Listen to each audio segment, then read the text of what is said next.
Yo, what is going on YouTube? It is your boy GZTV. I'm sorry if my mic is a little quiet. We are back with another video. We are here to talk about the third episode of the American crime drama television miniseries, The Penguin, which is a spinoff from the film The Batman, of course. We have titled Bliss. It's named after a drug that Oz up here and Sophia Falcone are looking to develop and partner with as they try to sell it. It was written by co-executive producer Noel Valdivia, directed by executive producer Craig Zobel, who's been a big part of this series so far. He's pretty much directed every episode, and they have different writers in the writers' room. So what we're going to do, we're going to go through the plot real quick, go through some critical reception, give my thoughts on it, that sort of thing. Let's go. So getting into the plot, this is the episode where we kind of learn some backstory for Victor's character, and I really appreciate that, and I think that's fucking awesome.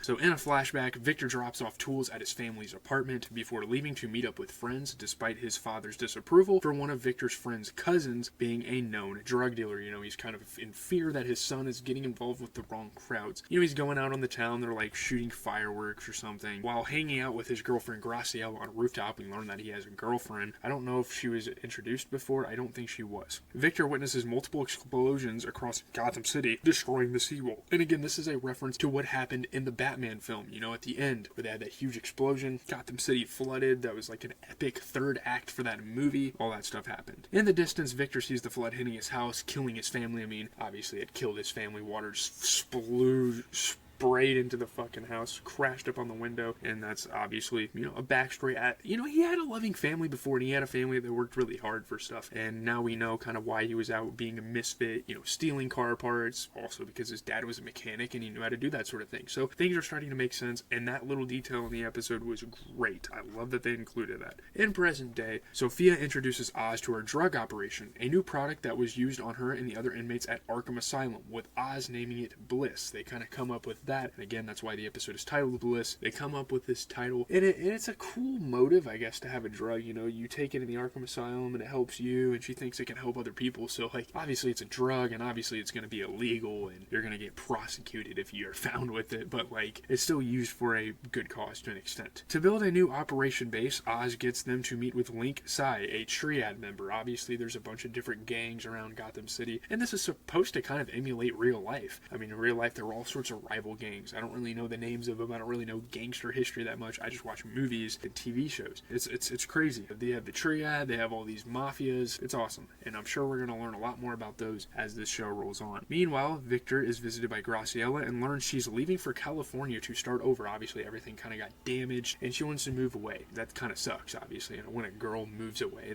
it's fucking terrible. Victor reveals he's working for Oz, and Graciela urges him to leave with her, and that's kind of Victor's mission for the rest of the episode. Now he has to figure out how he's going to get rid of Oz and move away. Tempted, he gives her a share of his $1,000 stipend and tells her to buy bus tickets for the both of them, because he's getting the fuck out of here. He is determined to leave with this girl, leave this crime life, start anew with this girl in California. It sounds great, obviously. Meanwhile, in the Chinatown district, Link begrudges Oz over an unpaid debt and will only accept to arrange a meeting with Triad's leader Feng Zhao if they get Johnny Vidi's support. Obviously, a guy like Johnny Vidi is an ultimate cosign. He's like the underboss of the Falcone family. Obviously, they're not going to take it up with Luca. That might be a little bit extreme. So as he waits for Oz and Sophia outside, Victor is approached by a police officer. He's asked to sit in the car and watch this bag of the drugs, but he swiftly smooths things over by letting the officer confiscate the remaining money that Oz gave him, something Oz congratulates him over later. It's that's a great fucking move, kid. You're learning quickly. You're learning to be a gangster. You're learning to be a fucking criminal. It's funny. It's like a proud father-son moment between those two, and I just love that dynamic. While dining with Oz,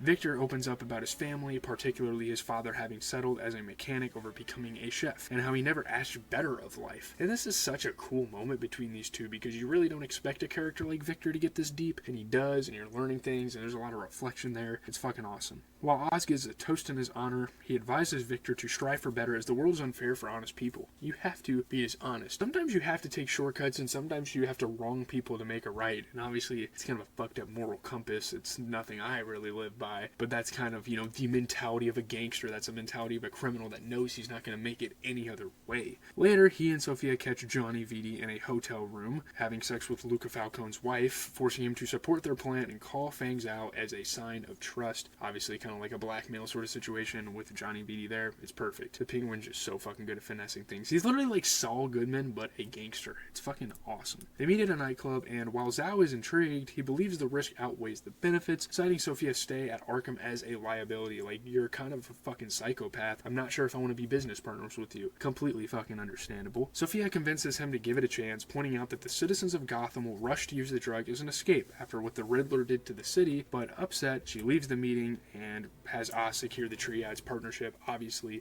the femininity, the masculinity stuff kind of mashing in, and obviously she's kind of fucking pissed and embarrassed and feels kind of condescended there by having Oz do it for her. While Victor tries to dance with a girl in the nightclub, the lights trigger his memories of the night of the Seawall's explosion, causing him to have a panic attack, and the way they shot and directed that was fucking cool, man. That was awesome. Love that detail. So Oz is delighted with the new partnership, but becomes upset when he finds that Victor wants to leave to flee with Graciela. Like, after all this, you could have told me you could leave whenever you wanted. He's kind of understanding, but at the same time, he's very upset and very disappointed. He feels insulted that Victor thought he was forced to work for him, and dejected, he lets him go. It's like, why would you think that of me? Is that like a stereotype of a mafia guy? I mean, it's kind of fucking true. Like, who wouldn't think of that? Victor steals Oz's car and drives to the bus station to reunite with Graciela, but ends up not going with her. It was honestly super fucking frustrating and super, like, sad to watch that moment from the episode, but at the same time, when you see what happens after that, it's like, wow, that's fucking badass. I fucking love that. Back at the nightclub, Oz and Sophia argue over who is actually in control of the operation, Sophia citing her mistrust of Oz over her internment at Arkham, leaving it uncertain that she really is the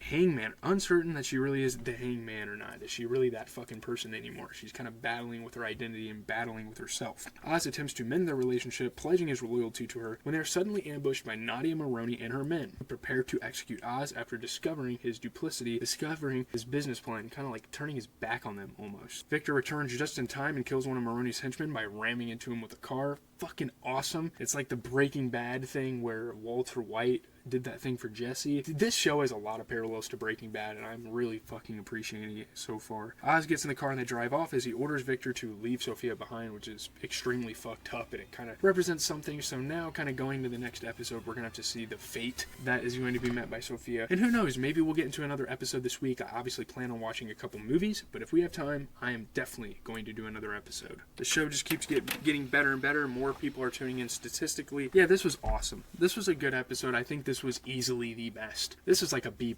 episode. I think this was absolutely incredible. I really liked what they did here. It's great. I mean, laser focused on digging into the minds of Victor, Sophia, and Oz. Bliss saves the excitement for next time and is better for it. A well-scripted, well-paced episode. It delivers a long-awaited backstory for Vic that was always going to be devastating. Like, you kind of expected it to be sad. He's a pretty fucked up child, but uses the details to hit even harder. It's great. That, alongside the disappointing yet inevitable decision he makes towards the end, makes this a great origin story for the show's most interesting character. I mean, yeah, the Penguin's great, and you come for the Falcones, and you come for kind of the more standout DC characters, but a guy like Victor Aguilar, and kind of hearing his backstory, and seeing him get swooped up on the street out of nowhere, I think that's great, and they do a really good job at, telling the story about him. It's great. I mean, there are individual moments at work here, most especially this final confrontation with Oz in the bathroom of the Chinese club, Feliz letting out some of the rage and fear kicking around in the character's head to shout his boss capped her down. But his trauma is also treated with a pretty heavy hand, as his mid-club panic attack takes the form of blipping images and racing sounds in a way that feels just a little too boilerplate. At the same time, it feels like Victor's motivations never come fully into focus. In the end, it feels less like he rejects Graciela's offer of escape for organic reasons than because he's the third build cast member of this TV show, and it still has 5 more episodes to go. Some people, I'm reading some critics here, some people were a little bit questionable about the decision for Victor to do that. Again, it was inevitable. He's a very huge character of the show, and to remove him less than halfway through the first season, which, by the way, I think they're doing more seasons. I'm not really sure. I'll have to kind of get to the TV show through the show to kind of determine that. That is a weakness. I wasn't a huge fan of that. That sequence kind of pissed me off. It was badass what he did in the end, but still, I think it's still a really good episode. In the final moments of the 3rd episode, the Penguin finds its signature rhythms and makes a clear invitation to join its wavelength, sufficiently meeting the awkward demand of an IP-based HBO crime show, while telling its own type of broad, exaggerated, but meaningful American criminal origin story. Gotham is America.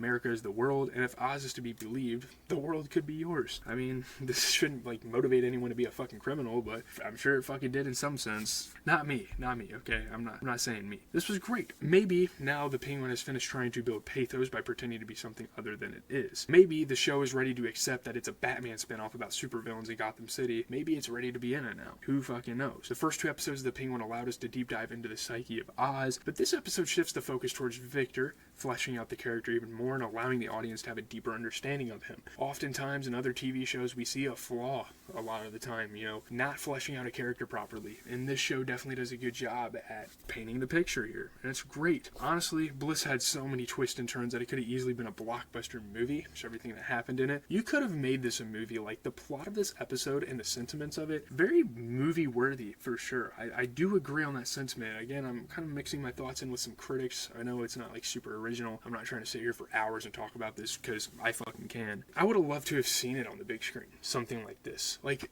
maybe like episodes like this are making me think maybe Penguin should have got his own fucking movie, to be honest with you, and just combine everything. What could happen in the next episode remains shrouded in mystery, which is great. I think that's a great fucking element of a lot of TV shows. Nonetheless, Bliss successfully shapes Victor into a complex character while increasing the tensions between all 3 leads. I mean, every single episode, the tension is rising between these 3 characters. What happens to Sofia Falcone is kind of up in the air, and I really appreciate that because next episode, I'm in for a fucking treat. I am in for a surprise. And you guys know me, I watch a lot of movies that have surprises in them and super unorthodox directions. We've seen movies like Parasite. What else? I mean, like Parasite, Seven, movies like that take an insane, The House That Jack Built, all these different movies. I love a surprise, and it's great. Anyways, leave a like, comment, subscribe. As always, it has been your boy GZTV. I know this episode is going to be longer than the other reviews that I have on the channel, but I think it deserves it. I think this is easily the best episode of the series so far. I don't know if it's gotten better with each episode. I will say the second one is probably worse than the first one, but the third one so far is really fucking good. And also, I just found out that Squid Games 2 is actually coming out this month, so maybe after I'm done with this series, we can go through, maybe do a single video for season 1 of Squid Games, and then go episode by episode. So let me know what you guys want.